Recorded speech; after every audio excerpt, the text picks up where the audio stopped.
Bonjour à tous, je reviens vous montrer un deuxième design, le même que celui-ci, mais avec du gel rouge. Pour ce faire, je vais le faire cette fois sur une base de résine, donc de poudre acrylique. Ce sera celle-ci. Donc ce qu'on verra au verso, ce sera cette couleur-là. C'est une poudre acrylique transparente mélangée avec des paillettes. Ce sera la base. Attention, je ne mets pas cette poudre acrylique directement sur mon ongle naturel. Cette poudre acrylique, bien sûr, recouvrira tout puisque la longueur sera faite avec cette poudre, mais la base, c'est-à-dire sur mon ongle naturel, j'appliquerai au préalable cette poudre acrylique transparente. On n'applique pas cette poudre avec les paillettes directement sur l'ongle naturel. Il faut d'abord protéger l'ongle naturel avec une très fine couche de résine, donc de poudre acrylique transparente, donc qui s'arrêtera ici. Je vais pas faire la longueur avec la base transparente là, non. Ce sera juste pour recouvrir, pour protéger mon ongle naturel, donc très très fine. Puis je ferai la longueur avec cette résine. J'aurai besoin donc de ces deux résines, une transparente, une pailletée. J'aurai besoin d'un primeur, bien évidemment. J'aurai besoin d'un liquide de façonnage avec une bonne adhésion, d'un pinceau pour acrylique. Je prépare bien évidemment mes petits bouts de sopalin pour éventuellement nettoyer s'il y a besoin. Pour le design sera fait donc avec ce mélange que j'ai fait avec le gel transparent et le gel rouge, très pigmenté. J'aurai besoin de mes deux pinceaux. Un pinceau pour appliquer en fine couche, très fine, la première couche. Puis ce pinceau pour appliquer, pour faire le dôme. Donc j'utiliserai ce mélange avec ce pinceau. Également ce mélange avec ce pinceau pour la première couche. J'aurai besoin de mon gel et d'une mousse à maquillage là pour appliquer mon gel que je prendrai. Je mettrai un petit peu de gel au bout de ma mousse que j'appliquerai au milieu pour avoir un effet opaque, bien au milieu ici, que ce soit comme ici, comme ici. Et je prépare bien sûr tout cela à l'avance avec mon cleaner, bien évidemment. J'ai préparé mon ongle, bien sûr. J'aurai besoin également d'un chablon.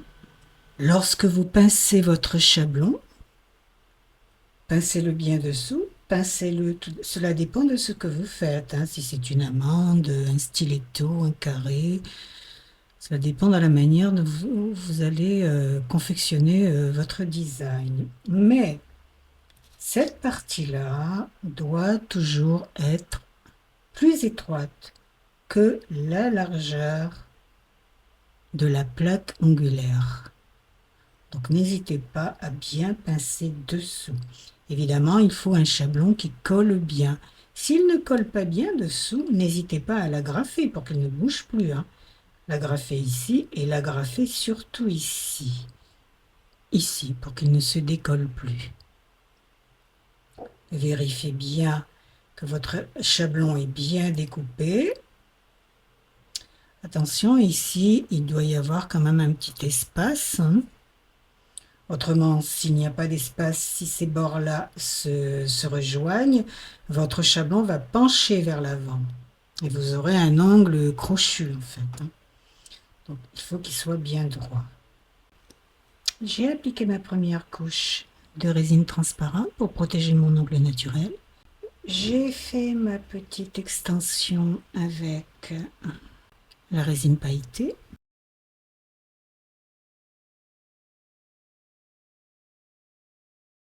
Et je vais appliquer cette même résine pailletée. Alors attention sur les côtés, il faut bien appuyer pour qu'il n'y ait pas d'épaisseur. Et je vais appliquer maintenant la résine pailletée sur toute la surface.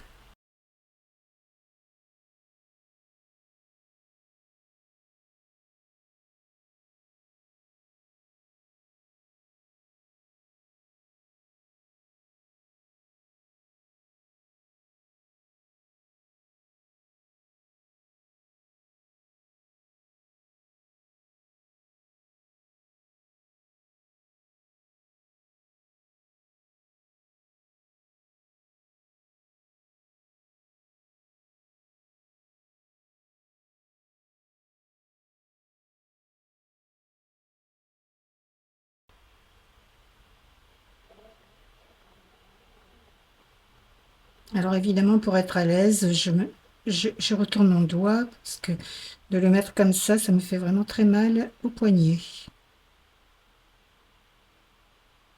Toutes celles qui se font les ongles, toutes celles savent de quoi je parle. Je vais en rajouter un petit peu sur le bord libre, de façon à ce qu'on le voit bien sous le gel.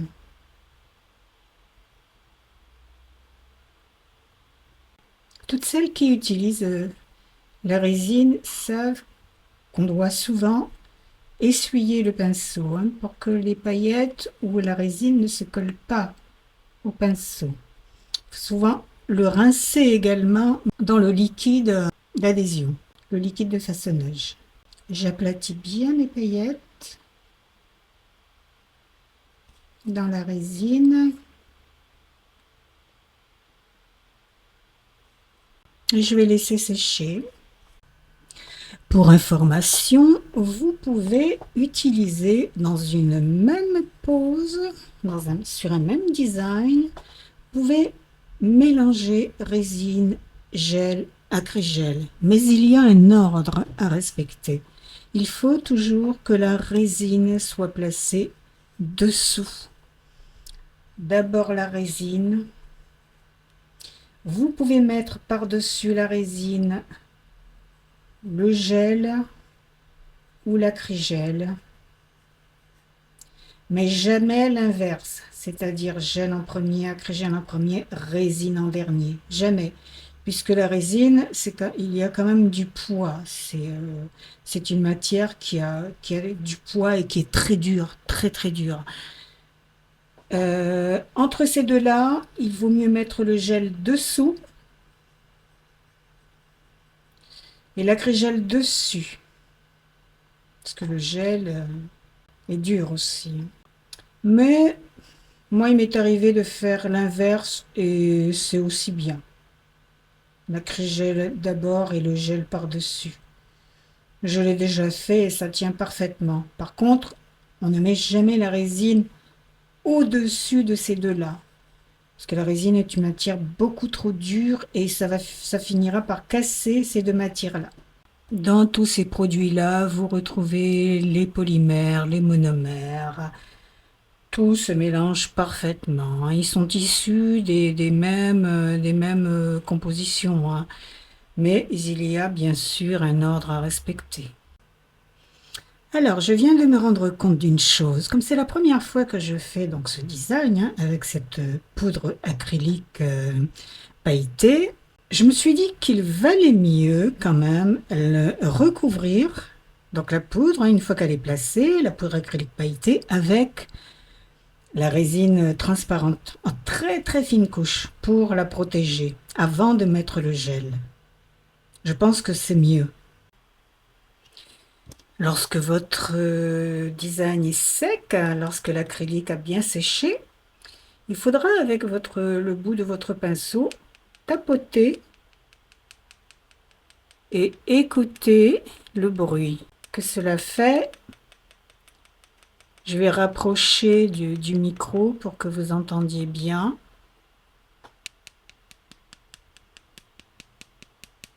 Voilà, quand je tape ici, ok, sur le bord libre. Je vais maintenant tapoter ici. Et vous voyez que ça n'a pas le même bruit.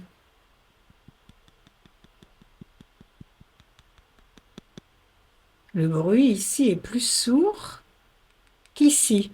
C'est parce que l'acrylique n'a pas encore bien durci de ce côté-là. Vous savez que l'acrylique aussi, ça dépend beaucoup de la température de la pièce. C'est ça le problème avec les liquides d'adhésion. La température de la pièce compte énormément. S'il fait très chaud, par exemple, eh bien, ça aura du mal à durcir rapidement.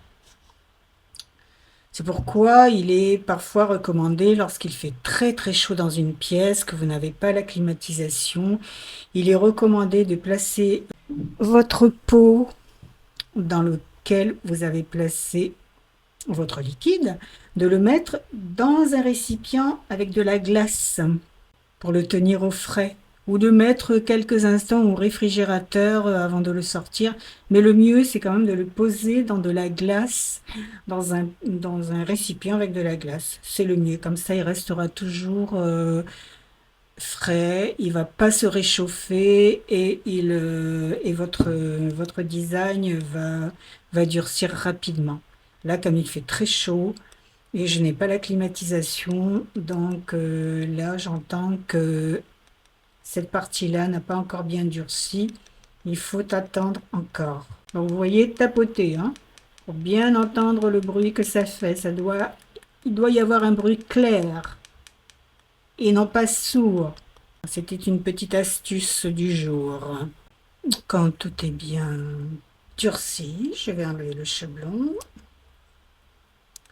Attention, pincez bien dessous. Attention de ne pas casser la construction, ce serait dommage.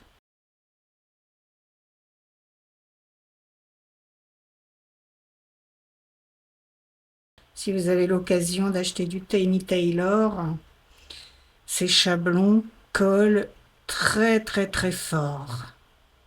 Ils sont vraiment parfaits pour les formes. Vous voyez? C'est fin, hein, malgré tout. Parce qu'il ne faut pas oublier qu'il y aura par-dessus le gel. Donc c'est pour ça qu'il faut faire les bords libres très fins.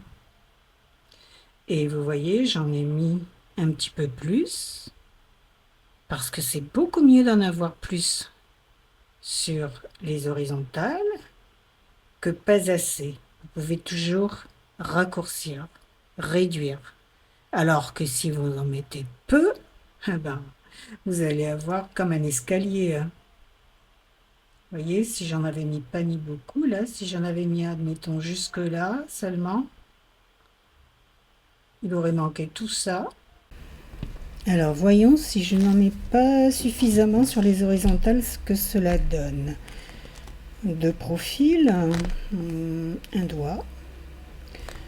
Je fais mon extension, ma base.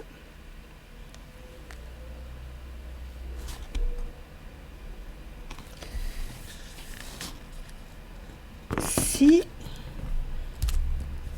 bon, je place mon extension ici. Voici mes horizontales.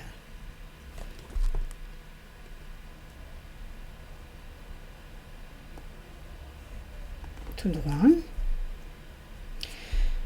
Si j'en mets suffisamment, si je déborde ici, si j'en rajoute,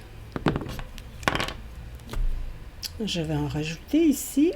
Donc je vais descendre un petit peu au-dessous de l'horizontale. Je serai assurée d'avoir une ligne droite là aux horizontales puisque je vais raccourcir toute cette partie là. Je vais l'éliminer. Donc je vais me retrouver avec une horizontale parfaitement alignée et droite. Si je n'en mets pas suffisamment, je vais le faire ici.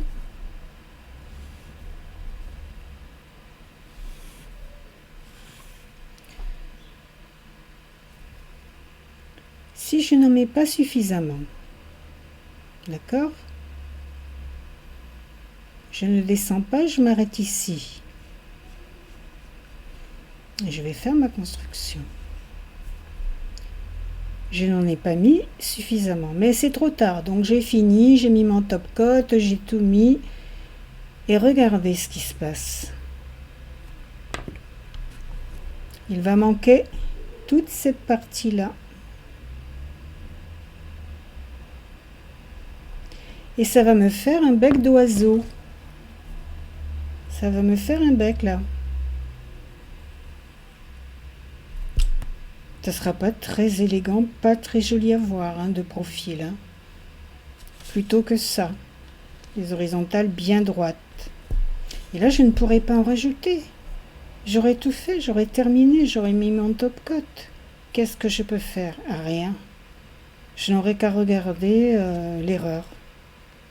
Donc c'est pour ça qu'il vaut toujours mieux en rajouter un petit peu plus aux horizontales. Au moins on peut enlever en limant cette partie-là et on obtient les horizontales bien alignées avec cette partie-là et bien droite.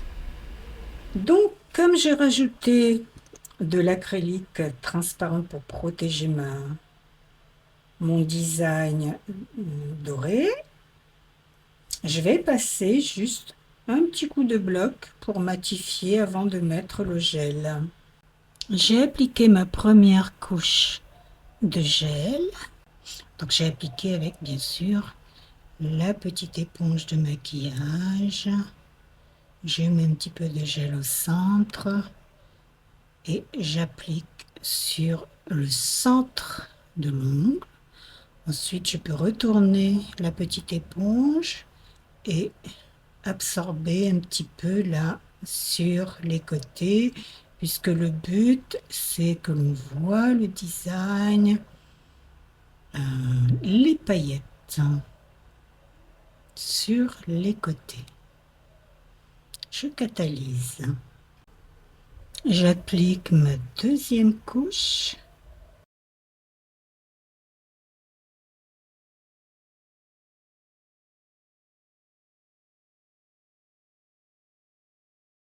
Je catalyse. Je vais appliquer ma première couche de ma préparation sur toute la surface. Une couche très fine, bien évidemment. C'est la première couche d'accroche. Je catalyse. Après catalysation de cette première couche, je vais en remettre une autre, fine aussi, très fine. Il faut que le pinceau traîne sur l'ongle. Très très fine couche.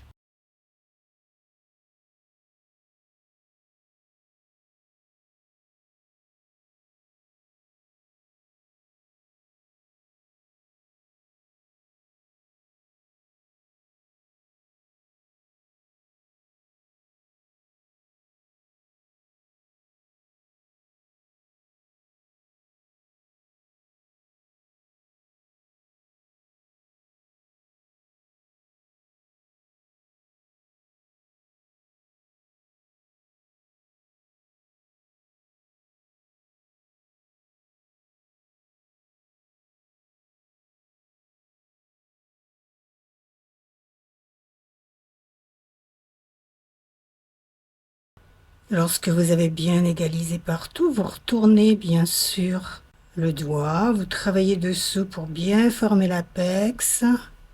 Vous voyez, regardez, c'est ce qui est bien avec ce genre de design, c'est qu'on voit au verso les paillettes. Donc vous retournez, vous travaillez bien, vous vérifiez avec le jeu de lumière. et vous catalysez. Je dégraisse.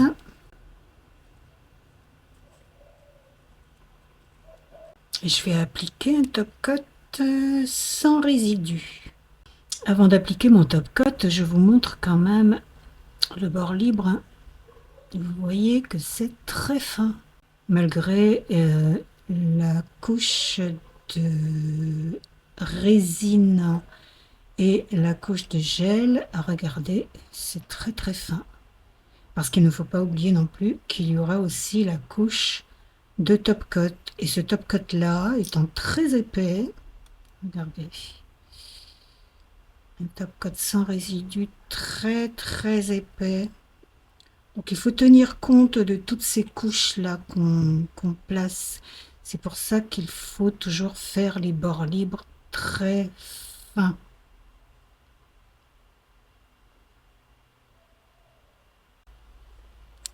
Avec un petit pinceau plat, je mets du top coat dessous également pour bien protéger mon design.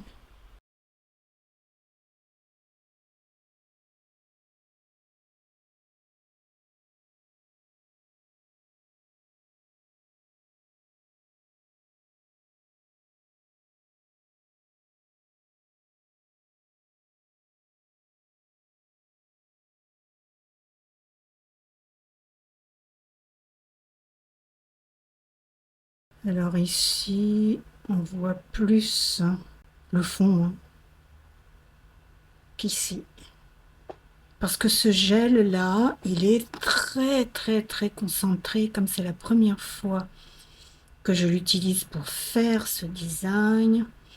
Il faut un temps d'adaptation, il faut bien contrôler le... Et pourtant j'en ai pris très peu, hein, mais il faut quand même bien contrôler la quantité. Et je n'ai pas mis finalement suffisamment de gel translucide dans la préparation. Il aurait fallu en mettre beaucoup plus pour avoir vraiment la transparence et l'ombre en fait, hein, comme ici, il y a plus d'ombre ici, là. Hein. Et là, il aurait fallu un petit peu plus d'ombre, que ce soit moins opaque en allant plus vers les replis. Alors j'ai une petite astuce pour vous. Si vous avez des bâtonnets comme ceux-ci, qui sont assez usés aux extrémités, ne les jetez pas, regardez. Vous prenez une lime 80, donc avec le plus gros grain, vous affûtez votre extrémité là.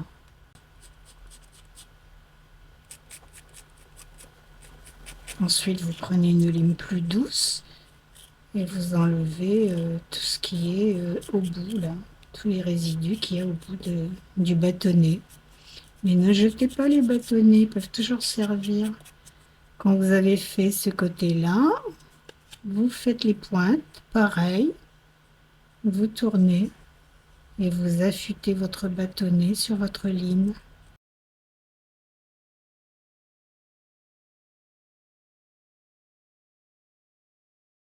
Voilà, comme ça vous avez à nouveau un petit bâtonnet tout propre.